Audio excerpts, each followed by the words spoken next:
Moses answered, What if they do not believe me? Well, listen to me and say, the Lord did not appear to you. Then the Lord said to him, What is that in your hand? A staff. He replied. The Lord said, Throw it on the ground. Moses threw it on the ground, and it became a snake, and he ran from it. Then the Lord said to him, Reach out your hand and take it by the tail. So Moses reached out and took hold of the snake, and it turned back into a staff in his hand. This is so that they may believe that the Lord, the God of their fathers, the God of Abraham, the God of Isaac, and the God of Jacob, has appeared to you. Then the Lord said, Put your hand inside your cloak. So Moses put his hand into his cloak, and when he took it out, the skin was leprous. It had become as white as snow. Now put it back into your cloak. He said. So Moses put his hand back into his cloak, and when he took it out, it was restored like the rest of his flesh. Then the Lord said, If they do not believe you or pay attention to the first sign, they may believe the second. But if they do not believe these two signs or listen to you, take some water from the Nile and pour it on the dry ground. The water you take from the river will become blood on the ground. Moses said to the Lord, Pardon your servant, Lord. I have never been eloquent, neither in the past, nor since you have spoken to your servant. I am slow of speech and tongue. The Lord said to him, Who gave human beings their mouths? Who makes them deaf or mute?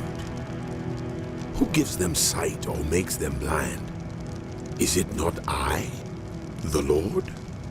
Now go, I will help you speak and will teach you what to say. But Moses said, Pardon your servant, Lord. Please, send someone else. Then the Lord's anger burned against Moses, and he said, What about your brother Aaron, the Levite? I know he can speak well. He is already on his way to meet you, and his heart will be glad when he sees you. You shall speak to him and put words in his mouth. I will help both of you speak, and will teach you what to do. He will speak to the people for you, and it will be as if he were your mouth, and as if you were God to him. But take this staff in your hand, so you can perform the signs with it. Then Moses went back to Jethro, his father-in-law, and said to him, Let me return to my own people in Egypt, to see if any of them are still alive. Jethro said, Go, and I wish you well. Now the Lord had said to Moses in Midian, Go back to Egypt, for all those who wanted to kill you are dead. So Moses took his wife and sons, put them on a donkey, and started back to Egypt. And he took the staff of God in his hand. The Lord said to Moses, When you return to Egypt, see that you perform before Pharaoh all the wonders I have given you the power to do. But I will harden his heart so that he will not let the people go. Then say to Pharaoh, This is what the Lord says. Israel is my firstborn son, and I told you, let my son go, so he may worship me. But you refused to let him go, so I will kill your firstborn son. At a lodging place on the way, the Lord met Moses and was about to kill him. But Zipporah took a flint knife, cut off her son's foreskin, and touched Moses' feet with it. Surely you are a bridegroom of blood to me, she said. So the Lord let him alone. At that time she said, Bridegroom of blood, referring to circumcision.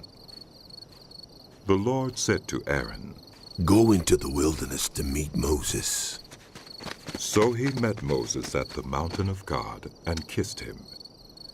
Then Moses told Aaron everything the Lord had sent him to say, and also about all the signs he had commanded him to perform. Moses and Aaron brought together all the elders of the Israelites, and Aaron told them everything the Lord had said to Moses. He also performed the signs before the people, and they believed. And when they heard that the Lord was concerned about them and had seen their misery, they bowed down and worshipped.